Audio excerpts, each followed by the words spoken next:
Hello everyone, welcome back to my channel future bright. जैसे हमें पता है कि आज एस्टेट का एग्ज़ाम हुआ है 3 दिसंबर को, और कल भी हुआ था 2 दिसंबर को।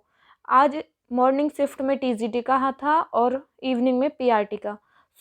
इस वीडियो में हम टीजीटी की साइकोलॉजी को डिसाइड करेंगे कि उसके क्वेश्चंस का क्या आंसर बनेगा। ये जो मैं आंसर्स आपको कराऊंगी इनका सॉल्यूशन 99% बिल्कुल राइट है, लेकिन एस्टेट के ऑफिशियल जो आंसर की आएगी उसमें 1-2 क्वेश्चन हो सकते हैं अलग, बट ये 99% बिल्कुल सही आंसर है। चलो हम स्टार्ट करते हैं साइकोलॉजी।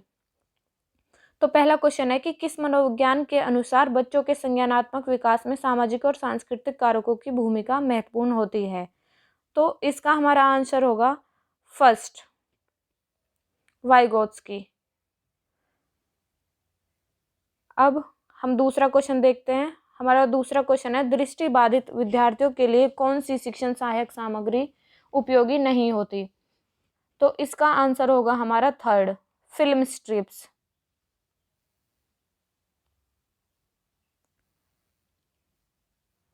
ऐसे ही हमारा तीसरा क्वेश्चन है, वह शिक्षा जो करके सीखने को बढ़ावा देती है और सीखने के लिए विद्यार्थियों की उनके वातावरण के साथ अंतःक्रिया सुनिश्चित करती है, वह कहलाती है। इसका आंसर होगा सेकंड, प्रगतिशील शिक्षा। हमारा फोर्थ क्वेश्चन है, समावेशी शिक्षा से तात्पर्य है। समावेशी शिक्षा से हमारा तात्पर्य है सभी बच्चों के लिए शिक्षा। इसका आंसर होगा हमारा फोर्थ। क्वेश्चन नंबर 5 है, ये जो क्वेश्चन मैं करा रही हूँ ये इनके सेट अलग अलग हैं, जैसे ABC का। तो आप क्वेश्चन देख लेना, इनकी सीक्वेंस अलग अलग हो सकती है लेकिन क्वेश्चन की फॉर्म सेम है, यानी कि क्वेश्चन सेम है। एक बार देख लेना। क्वेश्चन नंबर 5 है, सामाजिक अधिगम के संदर्भ में कौन सी शिक्षण अधिगम रणनीति विद्यार्थी के लिए सर्वाधिक उपयोगी है। इसका आंसर होगा हमारा फर्स्ट, क्षेत्र भ्रमण। हमारा अगला क्वेश्चन है, निम्नलिखित में से कौन सी वस्तुनिष्ठ प्रकार का प्रश्न नहीं है। इसका आंसर होगा हमारा सेकंड, विश्लेषणात्मक प्रश्न, क्योंकि ये प्रश्न निबंधात्मक प्रश्न है, विश्लेषणात्मक नहीं है। ठीक है, अगला क्वेश्चन देखते हैं हम। धीमी गति के अधिगमकर्ता के लिए कौन सा शैक्षिक हस्तक्षेप उपयुक्त नहीं है। इसका आंसर होगा हमारा फर्स्ट, त्वरण। अगला क्वेश्चन देखते हैं, जब एक बच्चे द्वारा सीखा जाने वाला पाठ लंबा और कठिन हो तथा उसमें समझ की जरूरत भी अधिक हो तो सीखने की कौन सी विधि उपयुक्त होगी। इसका हमारा हो जाएगा पहला, विराम विधि। इन क्वेश्चंस पे मत जाना, जो ये इसमें आंसर टिक किए हुए हैं ये किसी का पेपर है, उसकी PDF है मेरे पास। नेक्स्ट क्वेश्चन है हमारा नंबर 9, किशोर अवस्था में स्वीकृत सामाजिक व्यवहार पैटर्न के लिए सही कूट का चयन कीजिए। इसका आंसर होगा हमारा पहला, यानी कि A और B दोनों आएंगे इसमें। अगला क्वेश्चन है, इनमें निम्नलिखित में से कौन सा युग्म अभिप्रेरणा के सिद्धांतों एवं उनके प्रतिपादकों के संबंध में सही नहीं है। इसका हमारा आंसर होगा फर्स्ट, मूल प्रवृत्ति सिद्धांत, एटकिंसन। ये मैकडूगल ने दिया था। इससे अगला है हमारा 11वां, निम्नलिखित में से कौन सा बुद्धि का एक क्रियात्मक परीक्षण नहीं है। इसका आंसर होगा हमारा फर्स्ट, कोह का ब्लॉक डिजाइन परीक्षण। अब हमारा 12वां क्वेश्चन आ जाता है, निम्नलिखित में से कौन सा विकास का एक सिद्धांत नहीं है।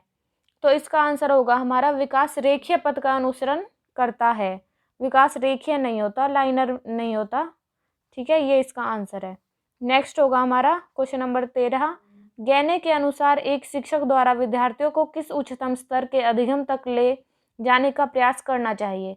इसका आंसर होगा हमारा सेकंड, समस्या समाधान अधिगम। अगला क्वेश्चन है हमारा 14, अधिगम को प्रभावित करने वाले निम्नलिखित कारकों के सही कूट का चयन कीजिए। इसके ऑप्शन है अभिप्रेरणा, अभिक्षमता, अभिरुचि, अवधान। तो इसका आंसर फोर्थ होगा, ABCD सभी होंगे इसका। नेक्स्ट क्वेश्चन है हमारा 15, निम्नलिखित में से कौन सी किशोरावस्था में सामाजिक विकास की एक सामान्य विशेषता नहीं है? तो इसका आंसर होगा फर्स्ट, माता पिता के साथ सामंजस्यपूर्ण संबंध। ठीक है, अब हमारा 16वां क्वेश्चन है, निम्नलिखित में से कौन सा कारक पर्यावरणीय कारकों के अंतर्गत बच्चों के विकास को प्रभावित नहीं करता? इसका हमारा आंसर हो जाएगा अंतःस्रावी ग्रंथियां, क्योंकि ये वातावरणीय कारक नहीं है, जेनेटिक है ये। अगला है हमारा उपयोग का नियम एवं अनुप्रयोग का नियम थॉर्नडाइक के अधिगम सिद्धांत के अनुसार किस सीखने के नियम से संबंधित है? सो इसका आंसर हमारा थर्ड हो जाएगा, प्रभाव का नियम। 18 क्वेश्चन है हमारा, निम्नलिखित में से कौन सी प्याजे द्वारा प्रतिपादित संज्ञानात्मक विकास सिद्धांत के मूर्त संक्रियात्मक अवस्था से संबंधित नहीं है? इसका आंसर हो जाएगा हमारा तीसरा, जीववाद। अगला क्वेश्चन है हमारा, अधिगम निरयोग बच्चों के लिए कौन सा शिक्षण सूत्र लाभप्रद नहीं होगा? इसका आंसर होगा हमारा सेकंड, अमूर्त से मूर्त। मूर्त से अमूर्त होना चाहिए, लेकिन इसमें अमूर्त से अमूर्त है, मूर्त है, तो ये गलत हो जाएगा। नहीं का पूछ रखा है, इसलिए ये गलत हो जाएगा। 20वां क्वेश्चन है हमारा, कोहलबर्ग के नैतिक विकास सिद्धांत की कौन सी अवस्था पारंपरिक नैतिकता के स्तर से संबंधित नहीं है? इसका हमें बताना है इनमें से देख के। इसका आंसर हो जाएगा ए और डी। अगला क्वेश्चन है हमारा 21वां, निम्नलिखित में से कौन सा नियम आनुवांशिकता से संबंधित नहीं है? इसका आंसर हमारा होगा फोर्थ, प्रगति का नियम। क्वेश्चन नंबर 22 देखते हैं, निम्नलिखित में से कौन सा कारक शिक्षण अधिगम प्रक्रिया को प्रभावित नहीं करता? इसका आंसर हो जाएगा फर्स्ट, शिक्षक का शारीरिक रूप। क्वेश्चन नंबर 23, प्याजे के नैतिक विकास सिद्धांत के अनुसार किशोरावस्था है स्वायत्त नैतिकता की अवस्था, ऑटोनोमस। क्वेश्चन नंबर 24 है हमारा, व्यक्तिगत भिन्नताओं के संदर्भ में कौन सा कथन सही नहीं है? इसका आंसर हो जाएगा फोर्थ, व्यक्तिगत भिन्नताएं केवल आनुवंशिकता का ही परिणाम है। अगला क्वेश्चन देखते हैं, क्वेश्चन नंबर 25, अवधान चिंतन जैसी मानसिक प्रक्रियाओं के द्वारा सीखना कहलाता है, तो ये संज्ञानात्मक सीखना कहलाएगा। अगला देखते हैं 26, निम्नलिखित में से कौन सा प्रभावी अधिगम का एक सिद्धांत नहीं है? इसका आंसर हो जाएगा निष्क्रिय उपस्थिति। अगला क्वेश्चन है हमारा, सतत एवं व्यापक मूल्यांकन का सही अर्थ है? इसका आंसर क्या हो जाएगा? इनमें से हमें बताना है, क्या ये आंसर दिए हुए हैं, लगातार परीक्षाएं लेना, उपयुक्त अंतराल के बाद निरंतर परीक्षाएं लेना, शैक्षिक एवं शैक्षिक दोनों पक्षों का मूल्यांकन करना, केवल शैक्षिक उपलब्धि मापना। तो इसका आंसर बी एंड सी होगा, यानी कि सेकंड आंसर सही माना जाएगा इसका। अगला क्वेश्चन है हमारा 28वां, एक अधिगम कठिनाई जो बच्चे के लिए वर्णों और शब्दों में अंतर करने में समस्या उत्पन्न करती है। इसका आंसर हो जाएगा डिसलेक्सिया, सेकंड ऑप्शन सही होगा। स्टर्नबर्ग के त्रितंत्रीय सिद्धांत में बुद्धि के किन 3 पहलुओं पर बल दिया गया है?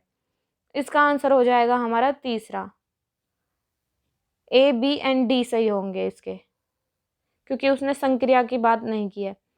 पेवलाव के अनुबंधन सिद्धांत में स्वाभाविक एवं कृत्रिम उद्दीपकों के मध्य अनुबंध को कौन सा कारक धनात्मक रूप से प्रभावित नहीं करता? प्रेरक की कमी हो जाएगा इसका, यानी कि फोर्थ ऑप्शन। आज के इस वीडियो में आप ये अपने सारे क्वेश्चंस के आंसर चेक कर लीजिए, ये बिल्कुल सटीक और सही आंसर हैं। Thank you.